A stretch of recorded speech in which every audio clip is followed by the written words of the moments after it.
स्वयं Prabha, digital India, educated India.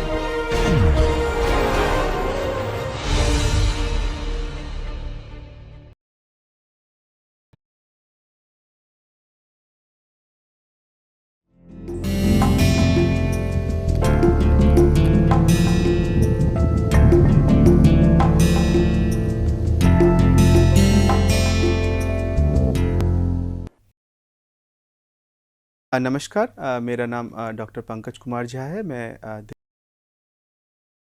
Nehru college में राजनीति विज्ञान पढ़ाता हूं और स्वयं प्रभा आईआईटी कानपुर द्वारा प्रायोजित इस पूरी मुहिम में मैं जिसको आप अवगत हैं, public policy decentralisation and administration of India, और उसमें के तहत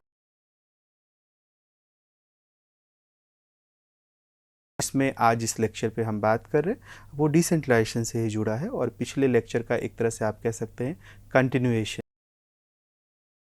हमने देखा कि हमें डिसेंट्रलाइजेशन की ज़रूरत क्या है, काम के माध्यम से मैंने आपको बताया। दूसरा कि डिसेंट्रलाइजेशन से जुड़ी जो परिभाषाएं थी, professor Satyajit Singh, Peter Ronald D'Souza, Cheema and रोडेनल्ली, उन सभी, रजनी कोठारी, सब लोगों ने क्या बोला है डिसेंट्रलाइजेशन पे। उसके साथ साथ मैंने आपको बताया था डिफरेंट टाइप्स क्या है डिसेंट्रलाइजेशन के। आज के इस लेक्चर में मैं ख़ास तौर पे लेक्चर की शुरुआत जो है डिसेंट्रलाइजेशन से जुड़े उपागम या अप्रोचेस से करना चाहता हूँ। अप्रोचेस होता क्या है? अप्रोचेस के माध्यम से आप कह सकते हैं कि उपागम या नज़रिया है जिसमें किसी विषय पर विभिन्न प्रकार की अंतर्दृष्टि उस विषय को कैसे देखती है वहाँ हम देखते हैं।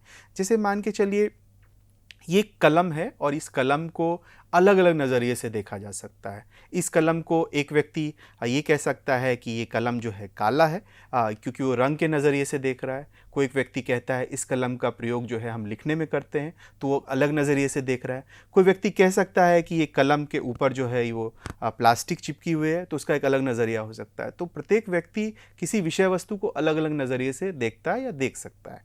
तो विकेंद्रीकरण में भी ऐसा ही है। जो प्रमुख विद्वान है उनका नाम है जेम्स फिजलर नाम है, और जेम्स फिजलर ने दरअसल डिसेंट्रलाइजेशन को समझने के लिए, विकेंद्रीकरण को समझने के लिए जो है अलग अलग उपागम प्रस्तुत किया है, और उसमें 4 उपागम जो है प्रमुख है। फिजलर कहते हैं कि विकेंद्रीकरण आसान प्रक्रिया है नहीं, दरअसल विकेंद्रीकरण एक जटिल प्रक्रिया है, और जटिल प्रक्रिया में सैद्धांतिक और व्यवहारिक दोनों संदर्भों में उसको देखने की ज़रूरत है। मतलब कि थ्योरी तो है ही, थ्योरी के साथ साथ प्रैक्टिस जो है डिसेंट्रलाइजेशन का अगर आपको समझना है तो दोनों को साथ लेके जो है उसको समझने की ज़रूरत है।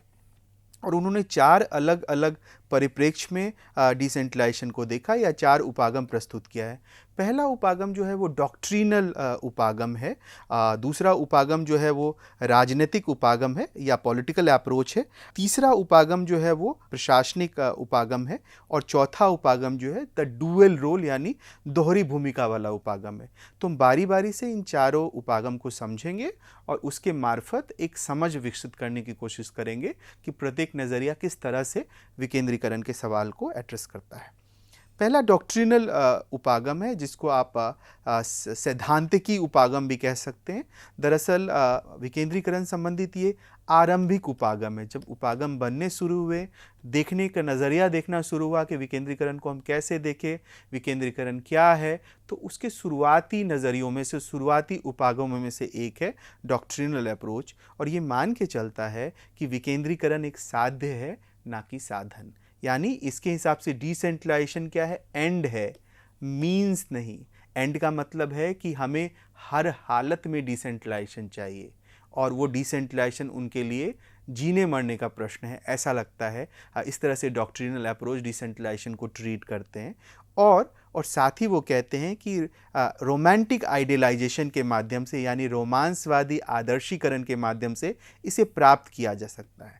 और जब हम यहाँ बात कर रहे हैं रोमांटिक आइडियलाइजेशन, वहाँ इसका क्या आशय है? वहाँ इसका आशय है स्थानीयता और सांस्कृतिक संदर्भों में ये रोमांटिक है, यानी लोकेलिटी के संदर्भ में, कल्चरल व्यू के संदर्भ में ये जो है वो रोमांटिक है। इस संदर्भ में वो रोमांटिक आइडियलाइजेशन की बात करते हैं।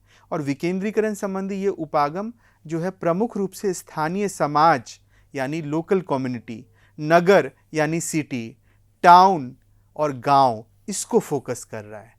यानी इसके फोकस का जो एजेंडा, उसके केंद्रन का एजेंडा जो है वो स्थानीय समाज है। इसके फोकस का एजेंडा जो है वो टाउन है। इनके फोकस का एजेंडा जो है वो गांव है, और इसी को फोकस करके वो जो है वो पॉलिसी मेकिंग प्रोसेस को आगे बढ़ाता है। इसमें स्थानीय स्वायत्तता संबंधी ऐतिहासिक परंपरा पे जोर दिया गया है। यानी मतलब जो लोकल जो है स्वायत्तता है, लोकल ऑटोनॉमी है, उससे रिलेटेड जो है ऐतिहासिक परंपरा को इसमें जोर दिया गया है। और भारत में पंचायती राज संबंधी संस्थानें जो स्थानीय स्वायत्तता संबंधित प्राचीन परंपरा को प्रस्तुत करता है। आप जानते हैं कि भारत में पंचों की परंपरा ग्रामीण इलाकों में किसी भी प्रकार के विवाद को सुलझाने के लिए पंचों की व्यवस्था बहुत पुरातन काल से चली आ रही है।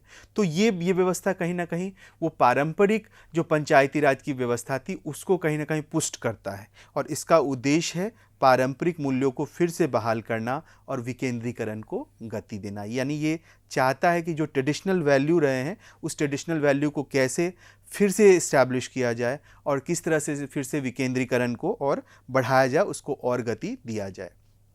दूसरा अप्रोच जो है वो पॉलिटिकल अप्रोच है, यानी कि ये राजनीतिक उपागम है। राजनीतिक उपागम ये मानता है कि विकेंद्रीकरण एक राजनीतिक सेटिंग के अंदर उत्पन्न होता है। यानी कि अगर आप विकेंद्रीकरण को स्थापित करना चाहते हैं तो विकेंद्रीकरण जो है पॉलिटिकल सेटिंग के अंदर का मुद्दा है, राजनीतिक विन्यास के अंदर का मुद्दा है। और यहाँ विकेंद्रीकरण का उद्देश्य निश्चित तौर पर कुछ निश्चित नीति संबंधित मामलों को उप सहारा क्षेत्रों में निर्णय निर्माण का हस्तांतरण करना है। मतलब यहाँ मेन मकसद क्या है, कुछ जो नीतिगत मामले हैं उसको सब सिस्टम में आपको जो है क्या करना है कि उसको ट्रांसफ़र करना, उसको फैलाना है।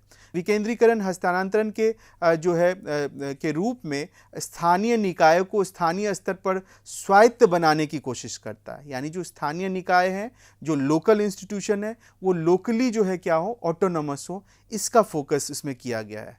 हालांकि फेजलर जैसे विद्वान जो है जब पॉलिटिकल अप्रोच या पॉलिटिकल राजनीतिक उपागम को बताते हैं डिसेंट्रलाइजेशन संबंधित, तो वो उसकी आलोचना भी करते हैं, और आलोचना करते हुए कहते हैं कि इल्यूजनरी डिसेंट्रलाइजेशन की संकल्पना आ रही है। मतलब आप कह सकते हैं कि एक तरह से स्वप्न लोकीय विकेंद्रीकरण दिखता है, दिग्भ्रमित करने वाला विकेंद्रीकरण भी दिखता है। और वो कहते हैं दिग्भ्रमित करने वाला विकेंद्रीकरण या इल्यूजनरी डिसेंट्रलाइजेशन वैसी स्थिति है जब प्रशासन की औपचारिक शक्तियों की दृष्टि से देखें तो विकेंद्रीकरण दिखाई देता है, वहीं राजनीतिक दृष्टिकोण से देखें तो केंद्र के नियंत्रण या प्रभाव यहाँ पे प्रतीत होता है। यानी आपको लगेगा कि एडमिनिस्ट्रेटिव रूप में कि डिसेंट्रलाइजेशन स्टैब्लिश है, लेकिन अगर आप पॉलिटिकली देखिएगा तो आपको लगेगा कि अभी भी सेंटर का प्रभाव या कब्जा जो है उसमें विद्यमान है। भारत में 73rd अमेंडमेंट से पूर्व 73वां जो संविधान संशोधन होता है, अगर उससे पूर्व भारत को देखें तो भारत जो है वो इल्यूजनरी डिसेंट्रलाइजेशन के नज़रिए से बहुत करीब प्रतीत होगा। आपको लगेगा कि भारत में किस तरह से इल्यूजनरी डिसेंट्रलाइजेशन स्टैब्लिश कर रहा था। 73वें संविधान संशोधन के उपरांत स्थानीय सरकारों को संवैधानिक स्टेटस मिला और उससे वास्तविक शक्तियां भी प्राप्त हुई। यानी फेजलर इस बात को भी बताते हैं कि कैसे 73वें संविधान संशोधन से पूर्व जो है जो स्थितियां थी वो इल्यूजनरी डिसेंट्रलाइजेशन की थी, और 73वां संविधान संशोधन के बाद जो है वो इल्यूजनरी डिसेंट्रलाइजेशन की पूरी संकल्पना जो है वो समाप्त हो जाती है। अगला जो है वो एडमिनिस्ट्रेटिव अप्रोच है। जो तीसरा अप्रोच जो है वो फेजलर जिसके बारे में बात करते हैं वो विकेंद्रीकरण संबंधित प्रशासनिक उपागम जो है दो चीज़ों पे बहुत फोकस करता है, एक कार्यकुशलता और दूसरा तार्किकता, यानी कि इफ़िशियंसी और इफ़ेक्टिवनेस, और इसी के माध्यम से वो आगे अपने आर्ग्यूमेंट को डेवलप करने की कोशिश करता है। जब फील्ड प्रशासनिक इकाई विकेंद्रीकरण की प्रक्रिया के द्वारा स्थापित होगी, वैसी स्थिति में उपाय फील्ड स्तरीय निर्णय निर्माण और त्वरित समस्या समाधान में सबसे कारगर होगा। वो कहते हैं एडमिनिस्ट्रेटिव अप्रोच में क्या है कि मान के चलिए टॉप टू बॉटम ये एडमिनिस्ट्रेशन है, तो जो फील्ड स्तर पर जो है, फील्ड के स्तर पर अगर निर्णय लिया जाएगा तो फील्ड के स्तर पर ही क्या होगा, उसका परिणाम भी आपको नजर आएगा। वो परिणाम जो है वो त्वरित परिणाम होगा, यानी कि बहुत स्पीडी परिणाम आपको नजर आएगा। आपको दिखेगा कि रिजल्ट कितना तेजी से जो है फील्ड के लेवल पे दिख रहा है। तो ये एक इंपॉर्टेंट डायमेंशन है जिसके बारे में जो है वो बात करते हैं। इसी के साथ साथ इस प्रक्रिया में प्रशासनिक इकाई स्थानीयता और केंद्रीय सरकार यानी कि लोकैलिटी और सेंट्रल स्टेट स्तरीय मुख्यालय के मध्य बहुत सारे स्तरों से होकर गुजरती है। यानी आप देख रहे हैं कि एक तरफ सेंटर है और एक तरफ जो है मुख्यालय है स्टेट का, उस पूरे स्तर से होकर एडमिनिस्ट्रेटिव अप्रोच गुजरता है। और वर्तमान में प्रशासनिक स्थिति बहुत सारे क्षेत्रीय आधारित प्रशासनिक मांग और विशिष्ट कार्य संबंधित मांग की समस्या से गुजर रहा है। आज बहुत सारा अलग अलग लेवल पे चैलेंजेस है जो एडमिनिस्ट्रेटिव अप्रोच झेल रहा है, क्योंकि कई बार क्या होता है जो प्रोग्राम है, जो पॉलिसी है, सेंट्रल लेवल पे आ रही है और लोकल लेवल पे या स्थानीय स्तर पे वो ठीक से निष्पादन नहीं कर पा रही है। बहुत सारा एडमिनिस्ट्रेटिव जो है डेडलॉक है, प्रशासनिक रुग्णता की भी समस्या आप देख रहे हैं कि वो भी आ रही है उसके साथ साथ। तो इन सब से निकालना, इन सब से बाहर करना जो एक बहुत महत्वपूर्ण भूमिका है और ऐसे में विकेंद्रीकृत प्रशासनिक उपागम की जरूरत है। आप जितना डिसेंट्रलाइज कीजिएगा एडमिनिस्ट्रेटिव सिस्टम को, जितना फील्ड लेवल के अफसर फील्ड लेवल के समस्याओं को समाधान करने के लिए आएंगे, उतना सिस्टम जो है और बेहतर होगा, उसका परिणाम भी बहुत अच्छे से निकल के आएगा। अगला जो अप्रोच है वो डुअल रोल अप्रोच है, यानी कि दोहरी भूमिका वाला उपागम है। और ये दरअसल प्रशासन को जब आप पढ़िएगा तो आपको डुअल रोल कई बार दिखता है और आपको लगेगा कि ये डुअल रोल की समस्या ये इसलिए होती है क्योंकि परंपरा और परिवर्तन के बीच जो है हमेशा टेंशन होता है। परंपरा मतलब ट्रेडिशन और परिवर्तन मतलब चेंज के बीच होता क्या है प्रशासनिक सेवा में। आप देखिएगा, अगर आप डायरेक्ट आईएएस बन के आते हैं तो आप किसी जगह डिस्ट्रिक्ट एडमिनिस्ट्रेशन में आप डीएम बन के जाते हैं और डीएम बन के जब आप जाएंगे तो आप चेंज के माइंडसेट के साथ जाएंगे, क्योंकि आप 1-2 वर्षों के लिए रहेंगे, 1 वर्षों के लिए रहेंगे तो आपको लगेगा, और आप नई उम्र के नौजवान होंगे तो आपको लगेगा कि आप कैसे द्रुत गति से वहाँ काम करें। तो आप हमेशा परिवर्तन चाहिएगा, लेकिन वहीं पे आपके साथ आपका सबऑर्डिनेट, आपका जो अधीनस्थ होगा, वो वहाँ के स्टेट पब्लिक सर्विस कमीशन से चुन के आएगा। तो वो सामान्य होता है, वो उसको पता है कि वो बहुत ज़्यादा परिवर्तन नहीं चाहता, वो चाहता है कि जैसे चल रही है व्यवस्था वैसे ही चलती रहे।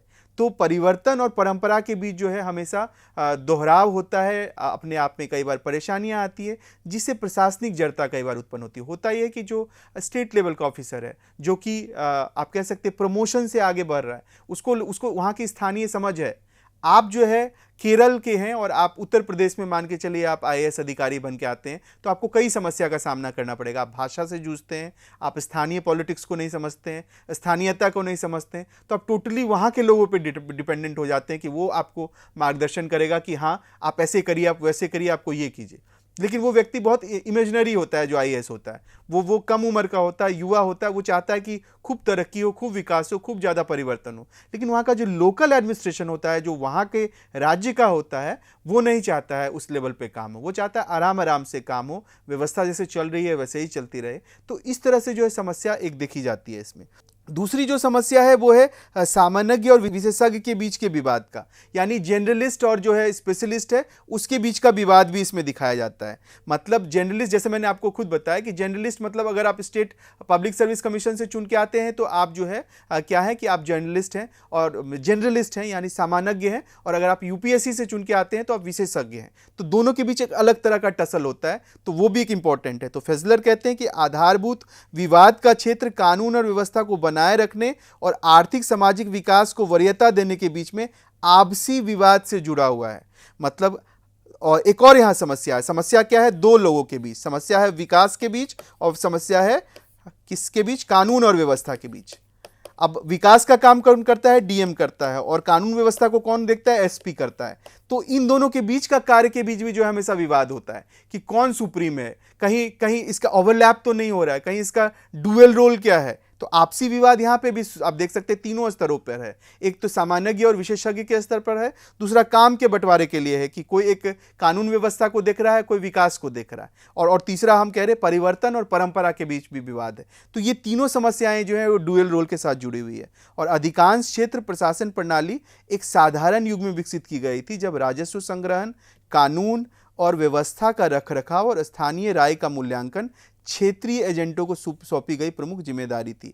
यानी ये स्पष्ट रूप से कहा जा रहा है कि डुअल रोल का जो है भूमिका वो इनिशियल टाइम से है और राजस्व संग्रहण, कानून व्यवस्था का रखरखाव, ये सब स्थानीय स्तर पर इसको डेलीगेट करने की और उसको आगे बढ़ाने की इससे जरूरत है। डुअल रोल में हमें ये भी देखने की जरूरत है कि निश्चित तौर पे नव स्वतंत्र राष्ट्रों को औपनिवेशिक का जो शासन से विरासत में मिली क्षेत्रीय प्रणालियों का यही मामला है, लेकिन आज सिस्टम से उन कार्यों से काफ़ी भिन्न कार्य करने की उम्मीद की जा रही है जिनके लिए इसे मूल रूप से डिज़ाइन किया गया था। और नए कार्यों के लिए काम करने के लिए नए तरीके के प्रति जो है ग्रहणशीलता पैदा करना और अक्सर आम नागरिकों द्वारा पर्याप्त स्वैच्छिक प्रयास को प्रेरित करने के लिए पर्याप्त लोकप्रिय उत्साह, यानी कि जो पॉपुलर इनकरेजमेंट है, उसको जगाने की ज़रूरत है। और इस प्रकार क्षेत्रीय प्रशासन में दो अलग अलग रुझानों के बीच संघर्ष का समाधान जो है बदलती परिस्थितियों के अनुसार से विकेंद्रीकरण के माध्यम से ही हो सकता है। यानी कि जो आप देख रहे हैं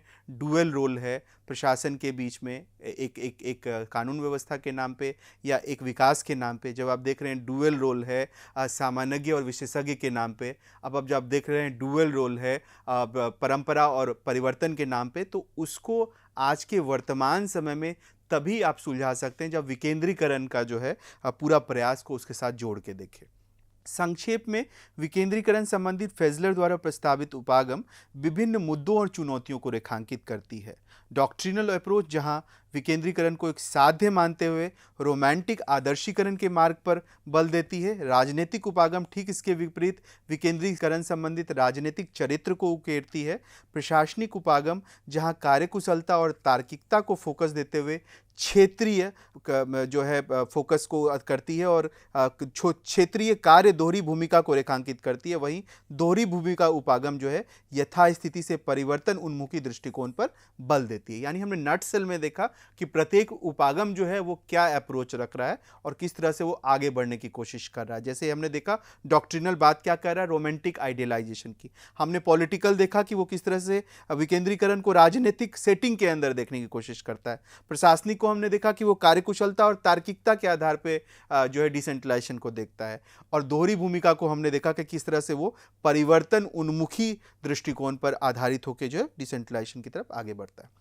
अगले हिस्से में लेक्चर के हम चूंकि डिसेंट्रलाइजेशन के हमने तमाम सारे थ्योरेटिकल पार्ट देख लिए हैं, प्रकार देख लिया है, उसके अप्रोचेस देख लिया है फेजलर का, तो हम पंचायती राज की तरफ बढ़ेंगे जो कि एक तरह से व्यवहारिक पक्ष है डिसेंट्रलाइजेशन का।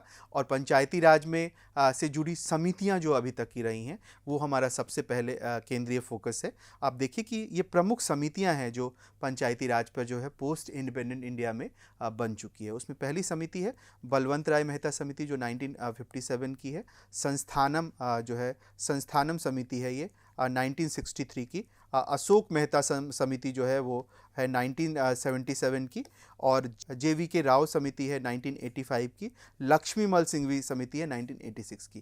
तो हम बारी बारी से इन समितियों के द्वारा प्रस्तुत सिफारिशों को देखेंगे और सिफारिश क्या है और उसका क्या इम्पोर्टेंस रहा है। बलवंत राय मेहता समिति जो है 1957 में बनी थी और जनवरी 1957 में भारत सरकार के द्वारा सामुदायिक विकास कार्यक्रम यानी कि और राष्ट्रीय विस्तार सेवा यानी कम्युनिटी डेवलपमेंट प्रोग्राम 1952 में और राष्ट्रीय विस्तार सेवा यानी कि नेशनल एक्सटेंशन प्रोग्राम जो है 1953 के परीक्षण और उसके बेहतर प्रदर्शनार्थ उपेक्षित कदम उठाते हुए जो है एक समिति गठित की गई थी। जैसे हुआ क्या था कि राष्ट्रीय विकास सेवा कार्यक्रम तो 52 में आ गया था और राष्ट्रीय विस्तार सेवा कार्यक्रम जो है 1953 में, लेकिन वो ठीक से काम कर रहा है या नहीं, उसके लिए क्या सुझाव दिए जा सकते हैं, इन सारे सवालों के ऊपर जो है वो 1957 में बलवंत राय मेहता कमेटी का जो है वो गठन होता है। सर्वप्रथम इस कमेटी ने इस बात को रेखांकित किया कि भारत जैसे देश में लोकतांत्रिक विकेंद्रीकरण जो है वो अनिवार्य है। कमेटी ने एक बोला कि अगर भारत को आगे बढ़ना है तो वहाँ डेमोक्रेटिक डिसेंट्रलाइजेशन यानी लोकतांत्रिक विकेंद्रीकरण भारत में लाना पड़ेगा। और समिति के द्वारा जो है निम्नलिखित सुझाव भी दिया गया लोकतांत्रिक विकेंद्रीकरण के लिए। पहला, समिति ने कहा कि हमें त्रिस्तरीय पंचायती राज की सिफारिश उसने की थी। ग्राम पंचायत, ग्राम स्तर पर, ब्लॉक स्तर पर पंचायत समिति और जिला स्तर पर जिला परिषद, यानी त्रिस्तरीय यानी कि आप कह सकते हैं कि त्रिस्तरीय व्यवस्था या 3 टियर पंचायती राज की व्यवस्था जो है बलवंत राय मेहता कमेटी ने सबसे पहले की और जो सबसे इंपॉर्टेंट है। दूसरा है ग्राम पंचायत का गठन प्रत्यक्षतः निर्वाचित प्रतिनिधियों से किया जाना चाहिए, जबकि पंचायत समिति और जिला परिषद का गठन जो है वो निर्वाचित प्रतिनिधियों के माध्यम से किया जाना चाहिए। यानी कि ग्राम पंचायत का प्रत्यक्ष निर्वाचित और पंचायत समिति और जिला परिषद का अप्रत्यक्ष निर्वाचित जो है प्रतिनिधियों के माध्यम से किया जाना चाहिए। थर्ड वन इज नियोजन और विकासात्मक गतिविधियां, प्लानिंग और डेवलपमेंट एक्टिविटीज इन निकायों को सौंपना चाहिए कि ये निकाय जो है वो प्लानिंग के लिए, डेवलपमेंटल एक्टिविटीज के लिए काम करे, उस दिशा में आगे बढ़े। इन निकायों को पर्याप्त संसाधन भी जो है हस्तांतरित जो है किया जाना चाहिए, यानी ये जितने निकाय हैं उनको जितना अवेलेबल रिसोर्सेज है वो ट्रांसफ़र किया जाना चाहिए ताकि वो डेवलपमेंट का काम कर सके, वो विकास का काम कर सके। जिला कलेक्टर को जिला परिषद का अध्यक्ष बनाना चाहिए। जो जिला परिषद है जो आप देख रहे हैं जिला स्तर पे, उसका अध्यक्ष जो है जिला कलेक्टर को बनाना चाहिए। ऐसा रिकमेंडेशन भी बलवंत राय मेहता कमेटी ने किया था। साथ ही साथ शक्तियों के हस्तांतरण को साकार करने के लिए एक उचित प्रणाली भी लागू की जानी चाहिए। यानी जो शक्तियों का हस्तांतरण है, पावर का जो आप देखते हैं कि डिवोल्यूशन है, उसको साकार करने के लिए एक उचित प्रणाली, एक जो है वैलिड एक सिस्टम भी जो है बनाया जाना चाहिए। बलवंत राय मेहता कमेटी ऐसा कहती है। उपरोक्त सुझावों को राष्ट्रीय विकास परिषद द्वारा 1958 में स्वीकार लिया गया। जो भी सुझाव दिया था बलवंत राय मेहता कमेटी ने, उसको राष्ट्रीय विकास परिषद ने 1958 में स्वीकार लिया था। और राष्ट्रीय विकास परिषद ने किसी एक कठोर प्रतिरूप को अपनाने के बजाय इसे राज्यों के ऊपर छोड़ दिया कि वो अपनी स्थानीय दशाओं के अनुरूप पंचायती राज का विकास करे। मतलब उन्होंने क्या किया कि राष्ट्रीय विकास परिषद एनडीसी ने कहा कि राज्यों के ऊपर है कि वो अपने हिसाब से पंचायती राज को माने ना माने, रिकमेंडेशन माने तो ठीक है, नहीं माने तब भी ठीक है। तो पहला राज्य था राजस्थान, जिसने कि बलवंत राय मेहता समिति के रिकमेंडेशन को मानते हुए पंचायती राज व्यवस्था को जो है स्थापना की थी। और उसकी योजना का उद्घाटन तत्कालिक प्रधानमंत्री नेहरू ने 2 अक्टूबर 1959 को नागौर जिला में किया था। यानी नागौर जिला में सबसे पहले राजस्थान में जो है वो पंचायती राज का जो है की शुरुआत होती है। आंध्र प्रदेश ने राजस्थान का अनुकरण किया और 1959 में इस व्यवस्था को अपनाया। यानी राजस्थान ने त्रिस्तरीय प्रणाली को अपनाया और राजस्थान के बाद आंध्र प्रदेश ने जो है इस व्यवस्था को वहाँ से अपनाया। यानी 2 राज्य, सबसे पहले राजस्थान और उसके बाद जो है आंध्र प्रदेश जो है वो पंचायती राज को भारत में स्थापित करती है, उसकी पूरी व्यवस्था को। जो रिकमेंडेशन था बलवंत राय मेहता का, उसके आधार पे। लेकिन कुछ अपवाद हैं यहाँ। अपवाद क्या है? तमिलनाडु ने द्विस्तरीय पंचायती राज व्यवस्था को अपनाया, जबकि पश्चिम बंगाल ने चतुर्स्तरीय पंचायती राज व्यवस्था को। चूंकि एनडीसी ने क्या कर दिया था, राष्ट्रीय विकास परिषद ने कहा कि प्रत्येक राज्य पर निर्भर करता है कि वो किस तरह की पंचायती राज व्यवस्था को लागू करे। और पंचायत का विषय आप जानते हैं राज्य का विषय है। पंचायत जो है डीपीएसपी के साथ जुड़ा हुआ था, राज्य के नीति निर्देशक तत्व के साथ। तो ये हम जो है राज्यों पे हमने छोड़ दिया था कि वो अपना मॉडल खुद डेवलप करेंगे। तो जो बलवंत राय मेहता कमेटी की रिकमेंडेशन थी, उसके रिकमेंडेशन को हूबहू जैसे राजस्थान ने माना, आंध्र प्रदेश ने माना। लेकिन ये जो 2 राज्य हैं, तमिलनाडु ने थोड़ा अलग कर दिया। जो बलवंत राय मेहता कमेटी कह रही थी कि त्रिस्तरीय, तो इसने द्विस्तरीय किया। और पश्चिम बंगाल ने क्या किया? चतुर्स्तरीय, यानी 4 स्तर पे पंचायती राज को जो है उसने स्टैब्लिश किया। दूसरी कमेटी है 1963 की संस्थानम कमेटी, और इसमें मुख्य रूप से 2 बिंदुओं को रेखांकित किया गया था। पहला, पंचायती राज वित्तीय निगम, यानी कि पंचायती राज जो फाइनेंस कॉरपोरेशन है उसकी स्थापना की जानी चाहिए। और दूसरा, राज्य स्तर पर सभी ग्रांट को संचित रूप से विभिन्न पंचायती राजों को भेजा जाना चाहिए। यानी राज्य स्तर पर जो भी ग्रांट है उसमें पंचायती राज को कंसोलिडेट करके जो है भेजा जाना चाहिए। ये 2 इंपॉर्टेंट रिकमेंडेशन संस्थानम कमेटी ने की। वैसे परंपरागत रूप से हम जानते हैं कि संस्थानम कमेटी जो है वो प्रशासनिक सुधार के लिए इसने बहुत महत्वपूर्ण रिकमेंडेशन दिया है, लेकिन उनके सुधार के पूरे डायमेंशन में पंचायत से जुड़ा यह 2 बिंदु था जिसे यहाँ पे हमने इंगित किया है, जो पंचायत के बारे में कहीं ना कहीं कुछ कह रही थी वो। तीसरी कमेटी है अशोक मेहता कमेटी। ये 1977 का टाइम है। आप जानते हैं 77 का टाइम भारतीय राजनीति में कौन सा समय है? भारतीय राजनीति में आप जान रहे हैं कि आपातकाल के बाद जनता पार्टी की सरकार बनी थी, और जनता पार्टी की सरकार जो है समाजवादी सरकार थी।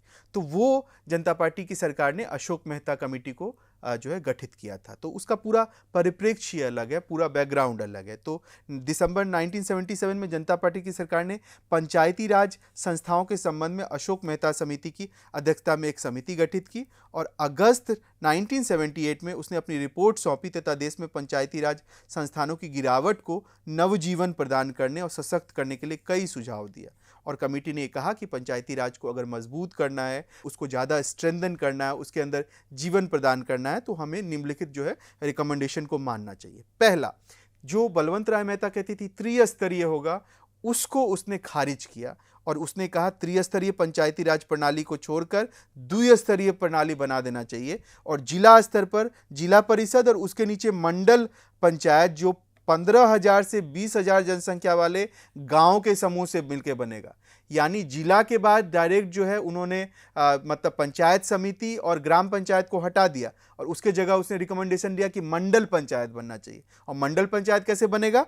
15,000 से 20,000 अगर गांव की जनसंख्या है तो उसके बेसिस पे मंडल पंचायत बनेगा। दूसरा, राज्यों के नीचे जिला ही वो प्रथम पायदान होगा जहां से विकेंद्रीकरण का प्रारंभ होगा। यानी स्टेट के बाद डायरेक्ट डिस्ट्रिक्ट को वो कह रहे हैं डिसेंट्रलाइजेशन का सेकेंड मोस्ट पायदान है, सीढ़ी है, उसको रेखांकित किया इसने। तीसरा, जिला परिषद कार्यपालिका निकाय हो जिसे जिला स्तर पर नियोजन करने संबंधित कार्यों के लिए उत्तरदायी बनाया जाए। यानी जिला स्तर पर सारे काम करने के लिए जिला परिषद को सबसे इंपॉर्टेंट जो है रिस्पॉन्सिबिलिटी दी जानी चाहिए। पंचायती चुनाव के सभी स्तरों पर राजनीतिक दलों को अधिकृत सहभागिता होगी।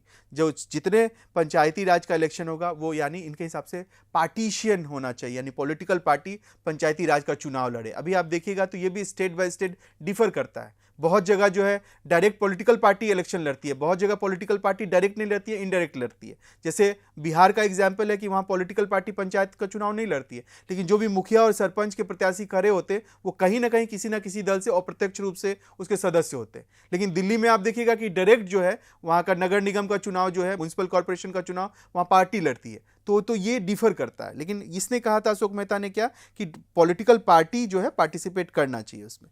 और अंतिम है, पंचायतों के पास करारोपण की अनिवार्य शक्ति होनी चाहिए। यानी टैक्सेशन करने का जो है, टैक्स लगाने का जो है पंचायत को जो है अधिकार होना चाहिए, वो टैक्स लगाएगी।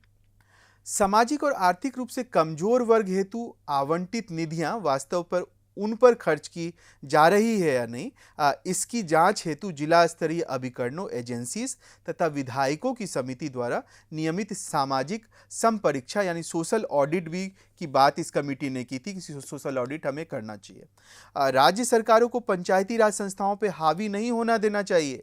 जहां अनिवार्यतः संकटापन्न स्थिति में राज्य सरकार इसकी जगह ले ली हो, वहां ऐसे स्थानापन्नता के समय के 6 महीने के भीतर निर्वाचन कराया जाना चाहिए। मतलब मान के चलिए वो कह रहे हैं कि स्टेट गवर्नमेंट पंचायत पे हावी ना हो, कहीं अगर हो गई है तो वहां पे विदिन 6 मंथ जो है पंचायत का चुनाव होना अनिवार्य है, वो इस कमेटी ने कहा था। राज्य परिषद में पंचायती राज हेतु एक मंत्री की नियुक्ति की जानी चाहिए जो पंचायती राज संस्थाओं के संबंध मामलों की देखभाल करेगा। मतलब पंचायती राज के मामलों को देखने के लिए एक अलग से मंत्रालय बनना चाहिए, एक अलग से मंत्री होना चाहिए जो कि इस मामलों को देखभाल करे। अभी मंत्रालय बना दिया गया है पंचायती राज का अलग से। उसी तरह अनुसूचित जाति और अनुसूचित जनजाति की जनसंख्या के आधार पर आरक्षण का प्रावधान हो। जितना उसका पॉपुलेशन हो उसके आधार पे उसका रिप्रेजेंटेशन होना चाहिए, उसका रिजर्वेशन होना चाहिए। उसकी बात इस कमेटी ने की थी। पंचायती राज निर्वाचन को राज्य के मुख्य निर्वाचन अधिकारी द्वारा मुख्य निर्वाचन आयुक्त से विचार विमर्श करके आयोजित किया जाना चाहिए। और जो भी निर्वाचन होगा, जो इलेक्शन होगा, वो चीफ इलेक्टोरल ऑफिसर द्वारा जो है मुख्य निर्वाचन आयोग से विचार विमर्श करके वहाँ पे इलेक्शन भी जो है पंचायती राज का समय समय पे आयोजित किया जाना चाहिए। और पंचायती राज संस्थानों को संवैधानिक दर्जा भी दिया जाना चाहिए, उसको कॉन्स्टिट्यूशनल जो है क्या होना चाहिए, उसको दर्जा मिलना चाहिए। ये भी प्रावधान जो है ये कमेटी करती है। क्रियान्वयन की बात करें तो जनता सरकार के पतन के उपरांत केंद्रीय स्तर पर अशोक मेहता कमेटी के अनुशंसा पे कोई कार्रवाई नहीं की गई। लेकिन जैसा आपको मैंने कहा कि जनता पार्टी की सरकार ने इसको मतलब गठित किया था, तो जहां जहां कम्युनिस्ट गवर्नमेंट थी वहां पे इसके रिकमेंडेशन को लागू किया गया। मसलन कर्नाटका में, पश्चिम बंगाल में, आंध्र प्रदेश में अशोक मेहता कमेटी के सिफारिशों में से कुछ को ध्यान में रखकर पंचायती राजों का नवपोषण करने की कोशिश की गई। ये कम्युनिस्ट स्टेट ने क्या किया था उस समय तात्कालिक रूप से, खासतौर पे केरल ने, पश्चिम बंगाल ने, ये सभी स्टेट ने जो है थोड़ा बहुत उसको रिकमेंड करने की कोशिश की थी।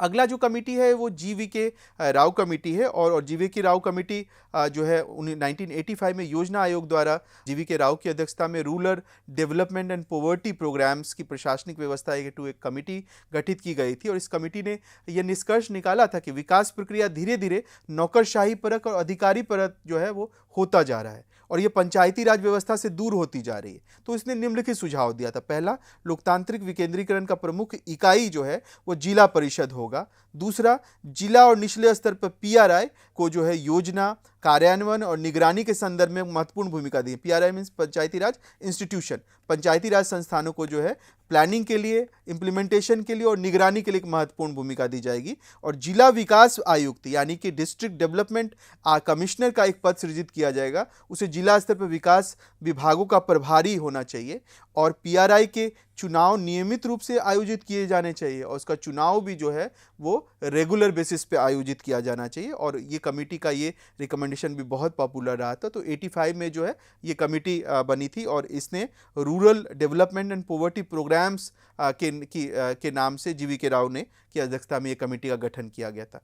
जीवी के राव कमेटी ने जिला प्रशासन के विकासात्मक भूमिका में कटौती, यानी जिला प्रशासन जो डिस्ट्रिक्ट एडमिनिस्ट्रेशन है इसका डेवलपमेंट जो रोल है उसको कटौती करना और विकास प्रशासन में पंचायती राज की भूमिका को बढ़ाने की सिफारिश की थी। यानी डिस्ट्रिक्ट लेवल पे जो है जो डेवलपमेंट रोल है उसको कम करने की बात की और पंचायती राज लेवल पे जो है उसको बढ़ाने की बात ये कमेटी करता है। यानी अब तक हमने देखा कि किस तरह से पहली कमेटी यानी कि बलवंत राय कमेटी का रिकमेंडेशन आता है 1958 में। उसके तुरंत बाद जो है संस्थानम कमेटी का रिकमेंडेशन आता है जो बहुत फेमस था। उसके बाद अशोक मेहता कमेटी का रिकमेंडेशन 1977 में आता है और जीवी के राव कमेटी का रिकमेंडेशन जो है 1985 में आता है। अगली समिति जो है पंचायती राज में एल.एम. सिंघवी समिति है। जैसा कि हम देखते हैं कि 1986 में 1986 में राजीव गांधी सरकार के द्वारा एल.एम. सिंघवी की अध्यक्षता में एक समिति का गठन किया गया था ताकि लोकतंत्र और विकास हेतु पंचायती राज संस्थानों को नवजीवन प्रदान किया जा सके। सिंघवी समिति ने मुख्य सिफारिश दी थी। पहला, इसे संवैधानिक मान्यता मिलनी चाहिए, यानी जो पंचायती राज व्यवस्था है उसको संवैधानिक मान्यता या कॉन्स्टिट्यूशनल जो है उसको एक बेस मिले, इसका सिफारिश जो है सिंघवी कमेटी ने की थी। दूसरा, सिंघवी कमेटी ने कहा था कि गांव के एक समूह के लिए न्याय पंचायतें स्थापित की जानी चाहिए। थर्ड, लोकतांत्रिक विकेंद्रीकरण के केंद्र के रूप में ग्राम सभा पर जोर दिया गया, यानी डेमोक्रेटिक डिसेंट्रलाइजेशन का जो एक बेस के रूप में एक जो है आप कह सकते हैं कि बैकग्राउंड के रूप में जो है वो कह रहे थे ग्राम सभा को ज़्यादा फोकस किया जाना चाहिए। नेक्स्ट जो है ग्राम पंचायतों के पास अधिक संसाधन होना चाहिए। वो कह रहे थे कि जो रिजोर्सेस है ग्राम पंचायतों के पास ज़्यादा से ज़्यादा होनी चाहिए और पंचायती राज इंस्टीट्यूशन से संबंधित न्यायिक मामलों के निपटारा करने के लिए एक न्यायिक न्यायाधिकरण यानी कि ट्रिब्यूनल की स्थापना की बात भी जो है एल.एम. सिंघवी ने अपने रिपोर्ट में की थी। अगला जो पक्ष इससे जुड़ा हुआ है वो है कॉन्स्टिट्यूशनलाइजेशन का। अगर आप देखें तो कैसे 73rd अमेंडमेंट बनता है और उसके पीछे का पूरा जो कॉन्स्टिट्यूशनल अंडरपिनिंग है वो किस तरह से हो रहा है, कैसे उसे आगे बढ़ाया गया है। पंचायती राज संस्थानों को संवैधानिक आधार नरसिम्हा राव सरकार ने सितंबर 1951 में लोकसभा में एक संविधान संशोधन विधेयक प्रस्तुत करके किया था। यह लोकसभा द्वारा 22 दिसंबर 1992 को और राज्यसभा द्वारा 23 दिसंबर 1992 को पारित किया गया था। इसके बाद 17 राज्य विधानसभाओं द्वारा भी इसे अनुमोदित कर दिया गया तथा 20 अप्रैल 1993 को राष्ट्रपति की स्वीकृति इसे मिल गई। 73वां संविधान संशोधन अधिनियम 1992 को देखें तो इस विधेयक में भारतीय संविधान का भाग जो है वो नवनिहित है और इसे पंचायत शीर्षक दिया गया है और इस अधिनियम में 243 से 243 ना यानी 243 टू 243 ओ तक का प्रावधान जो है वो निहित है। इस अधिनियम के द्वारा संविधान में 11वीं अनुसूची को जोड़ा गया है। इसके अंतर्गत पंचायतों से जुड़े कुछ 29 तत्व जो है वर्णित किए गए हैं, जिसमें 243G यानी 243 जो है 6 में वर्णित किया गया है। इस अधिनियम द्वारा संविधान के अनुच्छेद 40 राज्य नीति निर्देशक तत्व में जो ये संविधान में ये आर्टिकल 40A का पहले से मतलब उपबंध है, उसको प्रायोगिक स्वरूप प्रदान किया गया। मतलब आर्टिकल 40 का उल्लेख तो संविधान में है, लेकिन उसे प्रैक्टिस करने के लिए, उसे प्रैक्टिकल स्तर पर अमली जामा फैलाने के लिए जो है इस अधिनियम को लाया गया। यह अधिनियम पंचायती राज व्यवस्था को संवैधानिक दर्जा प्रदान करती है। मतलब इस अधिनियम के द्वारा होता है क्या है कि पंचायती राज जो सिस्टम है उसको कॉन्स्टिट्यूशनल बैकग्राउंड मिलता है, कॉन्स्टिट्यूशनल जो है इसको अंडरपिनिंग मिल रहा है इस अधिनियम के माध्यम से। राज्य सरकारों का यह दायित्व है कि वो इस अधिनियम के प्रावधानों के अनुरूप नई पंचायती राज प्रणाली को अपनाएं, और राज्य सरकार का यह ऑब्लिगेशन किया गया कि उस अधिनियम के हिसाब से वो अपने पंचायती राज व्यवस्था की जो है नई व्यवस्था को स्थापित करें। इस अधिनियम के प्रावधानों को 2 श्रेणियों में बांटकर विभाजित किया गया है, कुछ स्वैच्छिक और कुछ बाध्यकारी। बाध्यकारी प्रावधान को राज्य विधि में शामिल किया जाना जरूरी है ताकि नई पंचायती राज प्रणाली सृजित की जा सके। स्वैच्छिक प्रावधानों को राज्य विधि में शामिल करना राज्य की इच्छा पर निर्भर था कि वो मतलब वॉलंटियरली जो प्रोविज़न है, जो कि ये राज्य की इच्छा पे है कि वो इसे माने या ना माने। इसके माध्यम से प्रतिनिधिमूलक लोकतंत्र को सहभागी लोकतंत्र में परिवर्तित कर दिया गया। आप जानते हैं कि रिप्रेजेंटेटिव गवर्नमेंट होता है, और ये कह रहे हैं कि इस पूरे 73rd अमेंडमेंट के प्रोविजंस के माध्यम से क्या किया गया, जो प्रतिनिधिमूलक लोकतंत्र है उसको पार्टिसिपेटरी लोकतंत्र में जो है तब्दील करने का जो है इसमें पूरा प्रयास किया गया। 73वां संविधान संशोधन का प्रमुख प्रावधान, यानी क्या क्या प्रमुख प्रावधान है जो 73वां संविधान संशोधन के अंतर्गत जो है वो लिया गया है। पहला, आर्टिकल 243A या क, पंचायती राज प्रणाली के आधार पर ग्राम सभा का प्रावधान है, और ग्राम सभा ग्राम स्तर पर ऐसी शक्तियों का प्रयोग, ऐसे कृत्यों का पालन करेगी जो किसी राज्य के विधानमंडल द्वारा विधि द्वारा उपबंधित होगा। यानी राज्य का विधानमंडल कानून के द्वारा जो उपबंध करेगा और उस उपबंधों के हिसाब से जो है वो ग्राम सभा ग्राम स्तर पर उस शक्तियों का प्रयोग करेगी। दूसरा, 243 ख या बी, पंचायती राज प्रणाली का स्तर त्रिस्तरीय होगा। ग्रामीण स्तर पर ग्राम पंचायत, प्रखंड स्तर पर पंचायत समिति और जिला स्तर पर जिला परिषद। 243 का ग यानी सी, इसके अंतर्गत पंचायतों की संरचना के बारे में कहा गया है। पंचायत क्षेत्रों में के अंतर्गत सभी सीटों का निर्वाचन प्रत्यक्ष चुनाव यानी डायरेक्ट इलेक्शन के माध्यम से जो है वो संभव होगा। 243 घ यानी डी, स्थानों का आरक्षण की बात कर रहा है, यानी रिजर्वेशन की बात कर रहा है, और इस अधिनियम में पंचायतों के प्रत्येक स्तर पर अनुसूचित जाति जनजाति के लिए पंचायती राज क्षेत्र में उनकी जनसंख्या अनुपात में आरक्षण का प्रावधान है। यानी आप 243D को देखें तो वो बहुत इत्मीनान से कहता है कि जो SC/ST पॉपुलेशन है उसको उसकी जनसंख्या के हिसाब से जो है आरक्षण जो है पंचायती राज में दिया जाएगा। राज्य विधायिका को यह अधिकार है कि वह ग्राम या किसी भी स्तर पर SC/ST के हेतु अध्यक्ष पद के लिए आरक्षण का प्रावधान जो है वो करेगा। अगला, अगर आप आर्टिकल देखें तो अधिनियम में कुल सीटों की संख्या की कम से कम 1/3 सीटों पे महिलाओं के लिए भी आरक्षण की बात की गई है। मतलब इसमें कहा गया है कि महिलाओं के लिए जो है 1/3 सीट पे आरक्षण होगी। लेकिन एक महत्वपूर्ण बात इसमें यह भी जोड़ा गया है कि जो SC/ST समुदाय की महिलाएं हैं, यानी जो अनुसूचित जाति जनजाति की महिलाएं हैं, उसको भी इसी के अंदर आरक्षण होगा। यानी उसके लिए पृथक आरक्षण की बात नहीं है। जो 1/3 आरक्षण महिलाओं के लिए निर्धारित की गई है, उसी में समाज की अनुसूचित जाति जनजाति के महिलाओं को भी आरक्षण दिया जाएगा। पंचायतों के प्रत्येक स्तर पर अध्यक्ष के पद की कुल संख्या का कम से कम 1/3 महिलाओं के लिए आरक्षण है। यानी कि महिलाओं के लिए जो है 1/3 जो है आरक्षण का प्रावधान किया गया है। हालांकि आप सब अवगत होंगे कि विभिन्न पंचायती राज, अलग अलग पंचायती राज मॉडल में अब महिलाओं को 50% तक आरक्षण दिया जा चुका है। लेकिन जब आप मतलब पंचायती राज के 73वें संविधान संशोधन को देखेंगे तो उसमें क्या कहा गया था कि 1/3 जो है महिलाओं को सीटें जो है आरक्षित की जाएगी।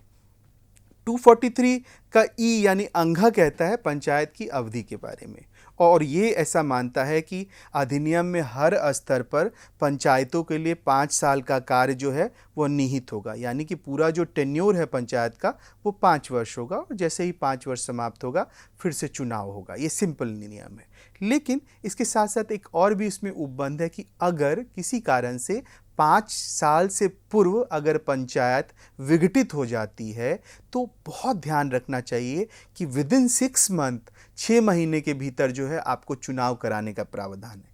तो पहला क्या आपको याद रखना है कि 5 साल का उसका कार्यकाल है, और 5 साल के कार्यकाल से पहले अगर विघटित हो गया तो 6 महीने में चुनाव कर देना है। लेकिन उसमें एक और लोचा है, और वो लोचा क्या है? लोचा है कि अगर शेष अवधि 6 महीने से कम हो, मान के चलिए 4 साल 4.5 साल या 4 साल 8 महीने 9 महीने जो है बीत चुका है, और उसके बाद जो है पंचायत को आपको विघटित करना पड़ रहा, तो यानी आपके पास शेष समय कितना है? आप 6 महीने से कम है। तो 6 महीने से कम समय के लिए आप जो है चुनाव जो है आयोजित नहीं कर सकते हैं। ये भी प्रावधान है, ध्यान रखिएगा। यानी 5 वर्ष से पहले अगर विघटन तो 6 महीने में चुनाव, लेकिन अगर रिमेनिंग टाइम अगर जो बचा हुआ टाइम 6 महीने से कम है तो आप जो है उसमें चुनाव नहीं करवा सकते हैं। सदस्यों और अध्यक्ष का चुनाव, पंचायत के तीनों स्तरों पर सभी सदस्यों का चुनाव जो है वो जनता के द्वारा प्रत्यक्ष निर्वाचन के माध्यम से किया जाएगा। यानी जनता जो है प्रत्यक्ष निर्वाचन के माध्यम से सदस्यों का और अध्यक्षों का चुनाव करेगी। जहाँ तक मध्यवर्ती और जिला स्तर की बात है, अगर मध्यवर्ती और जिला स्तर पर देखें, मध्यवर्ती और जिला स्तर पर चुनाव जो है चयनित सदस्यों से ही अप्रत्यक्ष निर्वाचन पद्धति द्वारा जो है वह किया जाएगा। 243(6) या जी जो है वो कहता है कि पंचायतों की शक्तियाँ, अधिकार और दायित्व, यानी कि पंचायती राज के क्या पावर्स हैं, क्या राइट्स हैं और क्या ऑब्लिगेशंस हैं। तो राज्य विधायिका पंचायतों को वैसी शक्ति व अधिकार प्रदान करती है जिससे वह स्वशासी संस्थानों के रूप में कार्य कर सके, आर्थिक विकास और सामाजिक न्याय हेतु योजनाओं का निर्माण कर सके, और 11वीं अनुसूची में शामिल 29 मामलों से संबंधित विषयों पर जो है कार्य करे। यानी कि जो 243(g) है वो सिंपली कहता है कि जो मेन काम है वो मेन काम क्या है? आर्थिक विकास और सामाजिक न्याय। आर्थिक विकास और सामाजिक न्याय का महत्वपूर्ण जिम्मेदारी पंचायती राज संस्थानों को दिया गया है, और यही कारण है कि उसके तहत जो है 29 विषयों को जो है इसके अंतर्गत पंचायतों को दिया गया है कि वो इसको काम करे। वो विषय बहुत विस्तृत है, जैसा कि मैंने पहले भी बताया। वो विषय ग्रामीण विकास से जुड़े विषय हैं, वो विषय जो है गाँव में मतलब कंस्ट्रक्शन यानी सरकारी भवन के निर्माण के साथ जुड़े हुए हैं, वो विषय गाँव में पेयजल, तालाब, इन सभी की सुविधा से जुड़ा हुआ विषय है। वो विषय जो है वो हाट बाजार की व्यवस्था करने से जुड़ा हुआ है। वो विषय जो है वो कंस्ट्रक्शन का काम जो है पंचायत के स्तर पे करने से जुड़ा हुआ है। तो ये पूरी लिस्ट है 29 विषयों की, और ये विषय जो है वो कहा गया है कि राज्य सरकार जो है पंचायतों को दे रही है और पंचायत को इस पे काम करना चाहिए। अगला जो आर्टिकल है वो आर्टिकल 243(झ) या आई है, और जिसमें कहा गया है कि राज्यपाल प्रत्येक 5 वर्ष के अंतराल पर पंचायतों की वित्तीय दशा के अवलोकन के लिए राज्य वित्त आयोग का गठन करेगा। मतलब वित्त आयोग की बात तो आप जानते हैं, ऐसे देखेंगे संविधान को तो आर्टिकल 280 में 280 में वित्त आयोग के बारे में कहा गया, और कहा गया है कि जो विभिन्न प्रकार के आय व्यय हैं, विभिन्न प्रकार के टैक्सेस हैं, विभिन्न आर्थिक मामले हैं, उसको जो है देखभाल कौन करेगा? वित्त आयोग करेगा। लेकिन राज्य स्तर पर भी जो है वित्त आयोग का प्रावधान किया गया है, और ये कहा गया है कि राज्य स्तर पर जो भी वित्त के मामले होंगे, खासतौर पर पंचायती राज के मामले में, उसको देख रेख के लिए जो है 5 वर्षों में जो है राज्यपाल करेगा नियुक्ति। आपको ध्यान रखना है, जब आप सेंटर में 280 आर्टिकल देखेगा तो वह राष्ट्रपति करता है वित्त आयोग का गठन, लेकिन यहाँ राज्य के मामले में कौन कर रहा है? राज्यपाल कर रहा है वित्त आयोग का गठन, और वो राज्य की संचित निधि में से पंचायतों को अनुदान की अनुशंसा, पंचायतों की वित्तीय स्थिति सुधारने के लिए कदम उठाएगा। यानी कि पंचायत को कहाँ से अनुदान मिलेगा, कहाँ से पैसा मिलेगा, तो उसके अनुदान देने के लिए अनुशंसा फाइनली वही अप्रूव करता है कि आपको अनुदान दिया जाएगा। और दूसरा, अगर राज्य की माली स्थिति अच्छी नहीं है, पंचायतों की माली स्थिति अच्छी नहीं है, क्योंकि ऐसा नहीं है कि नॉर्थ इंडिया में खास तौर पे जब आप देखेंगे, अनुभव करेंगे तो पंचायती राज सिस्टम का हाल बहुत ख़राब है साउथ इंडिया की तुलना में। तो नॉर्थ इंडिया में जहाँ पे बहुत ज़्यादा सुखाड़ है, जहाँ बहुत ज़्यादा बाढ़ प्रभावित इलाका है, जहाँ पे अभी भी विकास के सारे पायदान जो है ज़मीन तक नहीं पहुँचे हैं, वहाँ पे वित्तीय स्थिति कैसे सुधरे, इसके लिए पंचायती राज को कैसे जो है ज़्यादा से ज़्यादा उसका अपलिफ्टमेंट हो, उसके लिए सबसे बड़ी जिम्मेदारी जो है वो वित्त आयोग इसमें निभाएगा, और वित्त आयोग की एक महती भूमिका है उस स्थिति को सुधारने के लिए। 243J जो है ये कहता है कि पंचायतों के लेखाओं का समपरीक्षा यानी audit of accounts of panchayat, यानी कि पंचायत को ऑडिट कैसे होगा, मतलब पंचायती राज संस्थानें जो पैसा जहां खर्च कर रही है, जिस तरह से खर्च कर रही है, और उसको एक एक अपना हिसाब जो है वो ऑडिट करने का प्रावधान होगा, ताकि बिल्कुल ट्रांसपेरेंसी स्टैब्लिश हो। यहाँ मुख्य मकसद वही है, पारदर्शिता आपको लाना। आप जो पैसा खर्च कर रहे हैं, किस मद में खर्च कर रहे हैं, वहाँ किस तरह का कंस्ट्रक्शन वर्क है, वहाँ किस तरह से आपने लोगों को लगाया है, उसको लगाने की विधि क्या है, क्या वो कॉन्ट्रेक्चुअल है या किस बेसिस पे सिलेक्शन किया है, वो पूरे प्रोसेस को नीट एंड क्लीन आपको बताना पड़ेगा। और जब आप ये बताइएगा तब आप कह सकते हैं कि पूरा प्रोसेस जो है वो अकाउंटेबल है। तो ऑडिट और अकाउंटिंग का जिम्मेदारी भी पंचायती राज संस्थानों को सौंपा गया है। 243K जो है वो कहता है पंचायतों के लिए निर्वाचन, मतलब पंचायतों के लिए सभी चुनाव के लिए मतदाता सूची का निर्माण करना, चुनाव कराने संबंधित नियंत्रणात्मक, निर्देशात्मक और पर्यवेक्षणात्मक शक्तियां राज्य निर्वाचन आयोग को सौंपी जानी चाहिए, और वह एक सदस्य होगा जिसकी नियुक्ति राज्यपाल द्वारा किया जाएगा। यहाँ फिर से मैं सेंटर के साथ कंपैरिजन करूँगा। जब आप सेंटर में देखिएगा तो वहाँ पे आर्टिकल 324 है, आर्टिकल 3 to 4 वो कहता है डायरेक्ट कि सेंट्रल लेवल पे चुनाव के निर्देशन के लिए, नियंत्रण के लिए, पर्यवेक्षण के लिए एक चुनाव आयोग होगा। और चुनाव आयोग जो है वहाँ पे क्या होता है, अगर आप देखिएगा कि अमेंडमेंट के बाद अब त्रिसदस्यीय हो गया है। पहले एक सदस्यीय था जब चुनाव आयोग बना था, तो लेकिन अब त्रिसदस्यीय हो गया है। लेकिन यहाँ पे जब आप देखते हैं स्टेट लेवल पे, तो यहाँ पे चुनाव करने की जिम्मेदारी किसकी है, राज्य चुनाव आयोग की है। और राज्य चुनाव आयोग क्या करेगा, मतदाता सूची भी बनाएगा, और वो चुनाव करने से समय जो जितनी भी नियंत्रणात्मक है, निर्देशात्मक और पर्यवेक्षणात्मक शक्तियाँ हैं, यानी सुपरविजन का पावर है, कंट्रोल का पावर है, वो सब कुछ वो करेगा। जैसे चुनाव में किसी तरह का धन बल का प्रयोग हो रहा है, किसी तरह का जो है आप जानते हैं बोगस वोटिंग हो रहा है, ये सभी चीज़ों का देखरेख जो है वो चुनाव आयोग करेगा। और वो एक इंपॉर्टेंट बॉडी है, वह एक सदस्यीय होगा। ध्यान रखने की बात है, यहाँ एक सदस्यीय है। पंचायत में जो चुनाव आयोग है वो एक सदस्यीय है, जबकि सेंट्रल लेवल पे जो चुनाव आयोग है वो त्रिसदस्यीय है। और इसकी नियुक्ति भी यहाँ पे कौन कर रहा है, राज्यपाल कर रहा है। और उसी तरह जैसे राज्य के वित्त आयोग का नियुक्ति कर रहा था राज्यपाल, लेकिन सेंटर में जो है जो सेंटर का वित्त आयोग है 280 आर्टिकल में, उसको भी राष्ट्रपति कर रहा है। और आर्टिकल 324 यानी 324 में जो मतलब निर्वाचन आयोग की बात की गई है, उसको भी जो है कौन कर रहा है, उसको भी जो है राष्ट्रपति करता है।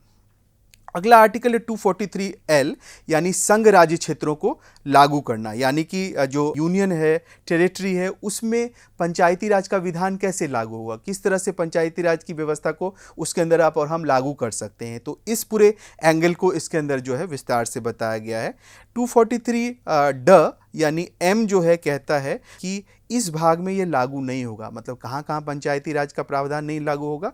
तो वो कह रहे हैं जैसे नागालैंड है, मेघालय है, मिजोरम है, मणिपुर का पर्वतीय क्षेत्र है जहाँ जिला परिषद पहले से हो, उन सारे इलाके में जो है पंचायती राज के जो ये 73वां संविधान संशोधन के प्रावधान है वो लागू नहीं होंगे। साथ ही साथ पश्चिम बंगाल का जो दार्जिलिंग जिले का ऐसा पर्वतीय क्षेत्र में वो लागू नहीं होगा जहां दार्जिलिंग गोरखा पर्वतीय परिषद है, यानी उस तरह के इलाके में जो है पंचायती राज के 73rd अमेंडमेंट के प्रावधान जो है वो लागू नहीं होंगे। तो आप देख सकते हैं कि किस तरह से विशेषता के साथ विविधता का भी इसमें सम्मान है। एक तरह से हम जो है सारा प्रोविजंस बता रहे हैं, हम बता रहे हैं कि 5 साल में हम चुनाव कराएंगे, हम ये बोल रहे हैं कि 5 साल में जो चुनाव कराएंगे अगर वो पहले विघटित होगा तो 6 महीने में करवाएंगे, लेकिन टोटल टाइम अगर 6 महीने से कम है तो नहीं कराएंगे इलेक्शन। हम कह रहे हैं 1/3 महिलाओं को आरक्षण देंगे, लेकिन उसी के अंदर किसको, अनुसूचित जाति जनजाति की महिलाओं का आरक्षण उसी में होगा। हम ये भी कह रहे हैं कि SC ST को जो आरक्षण देंगे वो उसकी जनसंख्या के आधार पर आरक्षण होगा। और हम ये भी कह रहे हैं कि जो पर्वतीय क्षेत्र है, जो जनजातीय क्षेत्र है, चाहे पश्चिम बंगाल का वो दार्जिलिंग का एरिया हो या फिर मेघालय, मणिपुर और ये जो मिजोरम का जो एरिया है, वहाँ पर हम इसको लागू नहीं करेंगे। तो मतलब फीचर के साथ साथ जो है हम एक्सेप्शन की भी बात कर रहे हैं, तो इस तरह से जो उसे पूरे विस्तार से देखा जाना चाहिए। तो हम दरअसल ये बताने की कोशिश कर रहे हैं कि हमने जो अभी तक की कक्षा में इसमें जो बात की है वो बात की है अलग अलग अप्रोचेस की, और जो अलग अलग अप्रोच था उसमें हमने बोला आपको कि कैसे डॉक्ट्रिनल अप्रोच या पॉलिटिकल अप्रोच या एडमिनिस्ट्रेटिव अप्रोच और डबल रोल वाला अप्रोच का क्या इंपॉर्टेंस है। वन लाइनर अगर मैं फिर से आपको समझाऊं तो मैंने कहा जो डॉक्ट्रिनल अप्रोच है वो सिंपली मान के चलता है क्या, रोमांटिक आइडियलाइजेशन पे विश्वास करता है। मतलब वो कहता है कि रोमांसवादी आदर्शीकरण होता है। अब यहाँ रोमांसवादी आदर्शीकरण का क्या मतलब है, यहाँ मतलब है वो लोकेलिटी को फोकस करता है, यानी स्थानीयता को फोकस करता है, वो गांव को फोकस करता है, वो संस्कृति को फोकस करता है, वो मूल्यों को फोकस करता है, और इस माध्यम से जो है विकास करने की बात करता है। और दूसरा मैंने फैक्ट बताया था जो डॉक्ट्रिनल अप्रोच है वो सबसे परंपरागत अप्रोच है, सबसे शुरुआती अप्रोच है। दूसरा अप्रोच क्या है, पॉलिटिकल अप्रोच। पॉलिटिकल अप्रोच में मैंने बताया था कि जो राजनीतिक अप्रोच है उसमें हम क्या बात कर रहे हैं, पॉलिटिकल सेटिंग के अंदर जो राजनीतिक सेटिंग है उसके अंदर पॉलिटिकल पावर का कैसे आप ट्रांसफर कर रहे हैं फ्रॉम टॉप टू बॉटम। और अगर आप राजनीतिक सेटिंग में बात करें टॉप टू बॉटम पावर के मतलब डिवोल्यूशन का, हस्तांतरण का, तो उसका सबसे अच्छा एग्जाम्पल क्या है, सबसे अच्छा एग्जाम्पल है 73rd अमेंडमेंट के बाद जो हमने शक्तियां बांटी हैं। जैसे सेंटर से शक्ति जो है वो आप जो है कैसे पंचायत के स्तर पे आ गया है। तीसरा है एडमिनिस्ट्रेटिव अप्रोच। एडमिनिस्ट्रेटिव अप्रोच मानता है कि हम ऊपर के स्तर का एडमिनिस्ट्रेशन का अफेयर यहाँ नहीं चलेगा। यहाँ पे क्या चलेगा, यहाँ पे चलेगा जमीनी स्तर पर प्रशासन का कार्य, क्योंकि जमीनी स्तर पर प्रशासन जो है वो जमीनी स्तर पे जनता के साथ जो डायरेक्ट कनेक्शन में होता है, तो उसे पता है कि जनता को क्या चाहिए। तो प्रशासन उसी तरह से काम करता है कि जमीनी स्तर पे जनता का जो इंस्पिरेशन है, जनता का जो मांग है, उसको हम फुलफिल करें और उसी के हिसाब से आगे बढ़ने की कोशिश करें। और अगला जो अप्रोच मैंने बताया था दोहरी भूमिका वाला उपागम, ये दोहरी भूमिका वाला उपागम बेसिकली ये डुअल अप्रोच है, जो ये मान के चलता है कि डुअलिज्म है, दोहरापन है। दोहरापन क्या चीज़ में है, पहले कहते हैं परंपरा और प्रगति के बीच दोहरापन है। दूसरा मैंने बताया किस चीज़ में दोहरापन है, सामान्य और विशेषज्ञ के बीच, यानी जनरलिस्ट और स्पेशलिस्ट के बीच। और तीसरा क्या दोहरापन मैंने बताया, दोहरापन है विकास का काम वर्सेस कानून व्यवस्था का काम। इन तीनों में दोहरापन है, और उसको मैंने समझाने की कोशिश की कि किस तरह से जो है एक आईएएस ऑफिसर और एक स्टेट का ऑफिसर, जो स्टेट में पब्लिक सर्विस कमीशन का ऑफिसर होता है, दोनों के काम करने का तरीका अलग होता है। तो इसलिए उनके बीच क्या होता है, वाद विवाद होता है, और उसमें जो है बहुत सारा का कंटेस्टेशन उसमें दिखाई पड़ता है। दूसरा मैं कह रहा हूं क्या कि सामान्य और विशेषज्ञ, एक जैसे अगर आप बीए पॉलिटिकल साइंस पढ़ रहे हैं, बीए हिस्ट्री पढ़ रहे हैं, बीए हिंदी पढ़ रहे हैं, बीए संस्कृत पढ़ रहे हैं, तब जब आप आईएएस बनिएगा तो आप सामान्य कहलाइएगा, मतलब आप जनरलिस्ट हैं। आप किसी विशेष मतलब ऐसे कोई पर्टिकुलर जो है उस तरह के स्पेशलिस्ट नहीं है। जैसा स्पेशलिस्ट कौन होगा, जो एमबीए करके आईएएस बनेगा, जो एग्रीकल्चर पढ़ के आईएएस बनेगा, जो इंजीनियरिंग करके आईएएस बनेगा, जो डॉक्टरिंग करके आईएएस बनेगा, ऐसे लोग स्पेशलिस्ट हैं। क्योंकि अगर जैसे आपने देखा कोरोना का टाइम है, कोरोना के टाइम में आपने देखा होगा लोग बीमार हो रहे हैं, तो अगर कोई डीएम जो है मेडिकल की डिग्री भी है उसके पास, तो उसके पास एक्स्ट्रा एडवांटेजेस है। वो बैठ के इंतजार नहीं कर रहा है कि एम्स का डॉक्टर और स्टेट का डॉक्टर आके इलाज करेगा, वो खुद भी जाके इलाज कर रहा है। तो आज के बदलते लोक प्रशासन में हमें इस तरह के लोगों की ज़्यादा जरूरत है जो कि स्पेशलिस्ट हो। जैसे आईआईटीएन है, कोई आईआईटीएन को पता है टेक्नोलॉजी क्या, आईआईटीएन को पता है कि किस तरह से लोगों को अलग तरीके से डील किया जा सकता है। तो वो एक तरह से हावी होता जा रहा है हाल के दिनों में, और इन दोनों के बीच में आप देख सकते हैं कि बहुत गहरा जो है किसमें दोनों में एक डिबेट है, डिस्कशन है, और उस तरह से उसको हम समझ सकते हैं। तो उपरोक्त चारों जो उपागम है मैंने पहले ही बताया, इसको फेजलर ने दिया है, और फेजलर इन चारों उपागम के माध्यम से अलग तरह से डिसेंट्रलाइजेशन को समझाने की कोशिश करते हैं। वहीं फिर से मुझे लगता है कि इस चीज़ को देखने की ज़रूरत है कि जो मैंने विभिन्न समितियां पढ़ाई हैं उसके पीछे का बारीक जो अंतर है वो क्या है। जैसे अगर हम बलवंत राय मेहता समिति की बात करें, जैसे मैंने आपको बताया कि आज़ादी के बाद जो है राष्ट्रीय प्रसार जो है सेवा और जो मतलब ग्रामीण सामुदायिक विकास कार्यक्रम जो है वो पहले बन गए थे, तो उसको जाँच करने के लिए क्या हुआ, बलवंत राय मेहता समिति को जो है गठित किया गया था। अब बलवंत राय मेहता समिति ने बहुत सारे रिकमेंडेशन दिए, उसमें जो पहला रिकमेंडेशन है वो सबसे इंपॉर्टेंट है। आप देखिएगा जिस रिकमेंडेशन की बात मैंने इसमें की थी पहले भी, कि वो क्या कह रहे हैं, वो कह रहे हैं त्रिस्तरीय व्यवस्था होना चाहिए। यानी कि पहला कमीशन है, पहला ये बलवंत राय मेहता कमीशन है जिसने कहा था कि त्रिस्तरीय व्यवस्था होगी, यानी ग्राम पंचायत, पंचायत समिति और जिला परिषद। ये सबसे मेजर इनका कंट्रीब्यूशन था। दूसरा जो उन्होंने क्या कह रहे हैं कि वो कह रहे हैं कि भारत जैसे देशों के लिए लोकतांत्रिक विकेंद्रीकरण अनिवार्य है।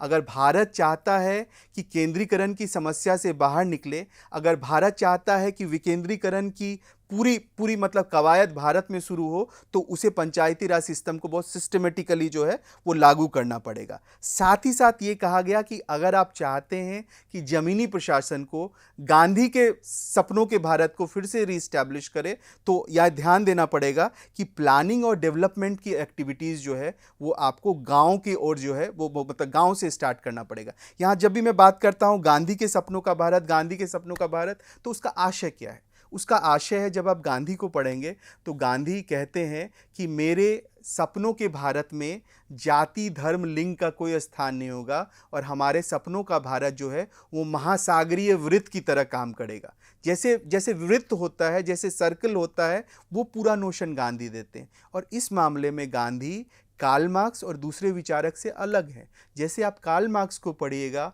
या मैक्स वेबर को पढ़िएगा तो कार्ल मार्क्स कहते हैं समाज जो है ऊपर से नीचे की तरफ एक तरह से पद सोपान में बटा हुआ है। जो ऊपर है वो संपत्तिशाली वर्ग है, या जिसको मार्क्स कहते हैं वो कैसा वर्ग है, वो कहते हैं कैपिटलिस्ट है वो, या मार्क्स एक और टर्मिनोलॉजी यूज़ करते हैं, वो कहते हैं वो बुजुर्गवाजी है।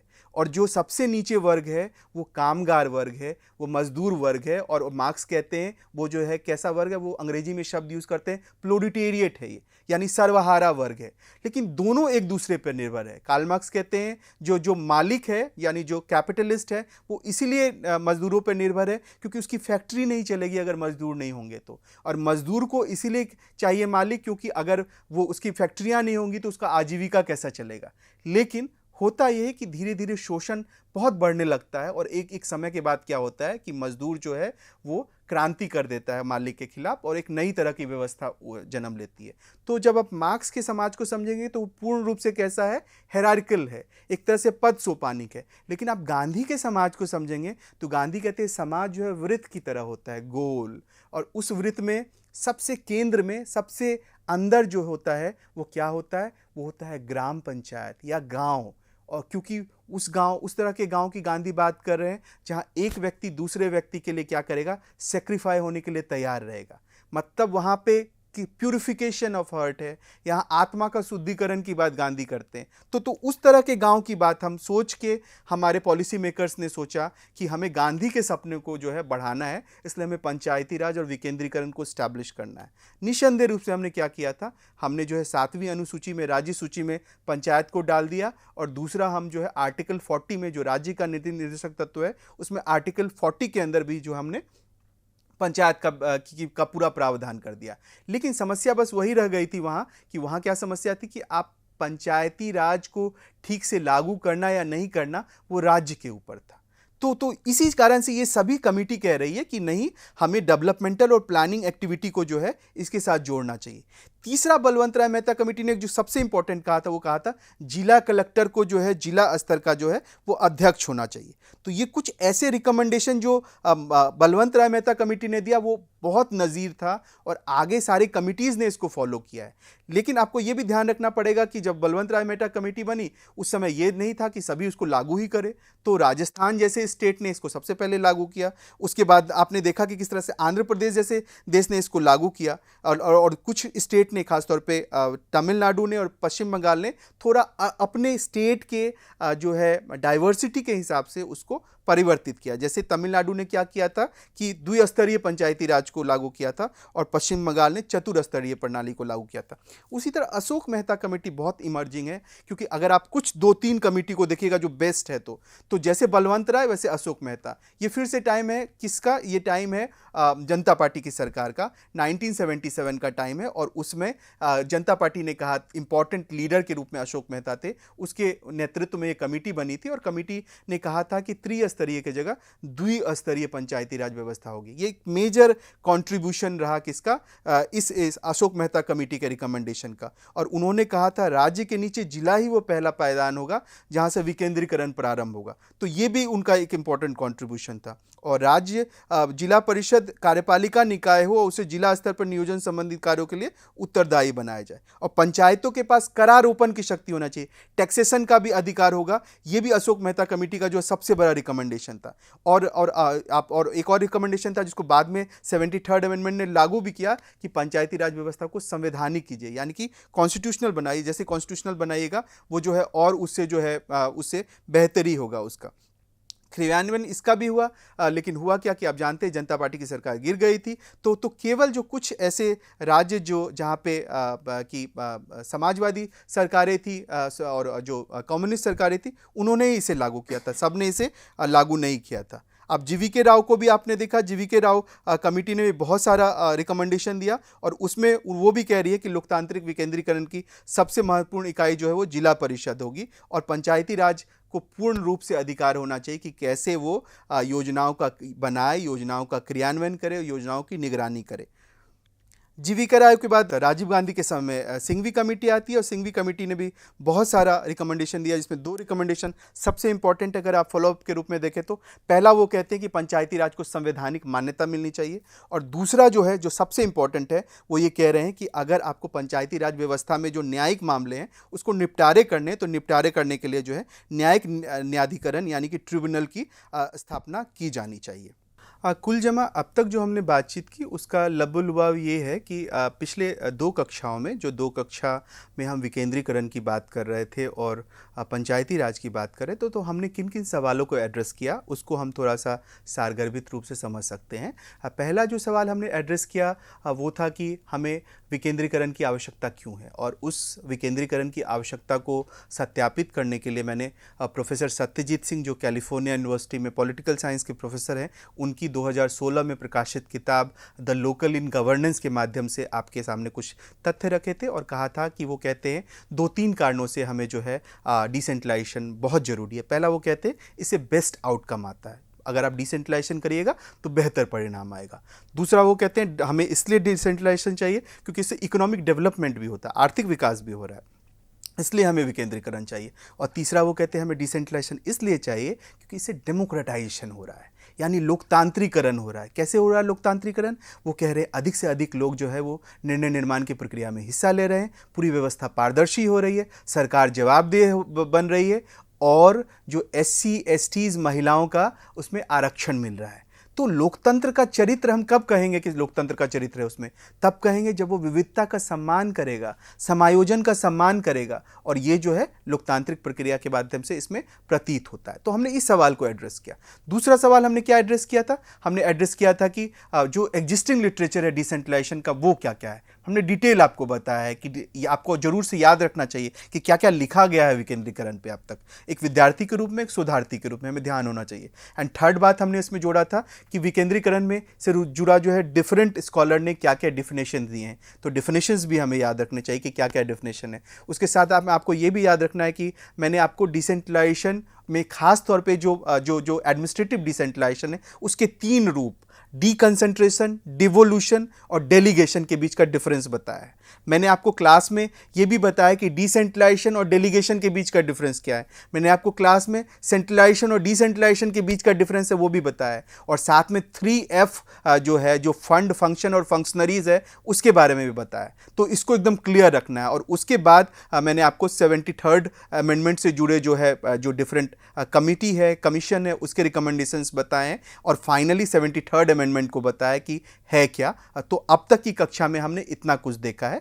अगली कक्षा में जो है आप देखेंगे कि 73वां संविधान संशोधन का आलोचना क्या क्या होता है, उसके बाद 74वां संविधान संशोधन के प्रमुख प्रावधान क्या है और उसकी आलोचनाएं क्या क्या की गई हैं और एक तरह से 73वां और 74वां संविधान संशोधन से क्या इंप्लीकेशन निकल के आ रहे हैं, ये सब आप अगली कक्षा में देखेंगे। बहुत बहुत धन्यवाद, शुक्रिया।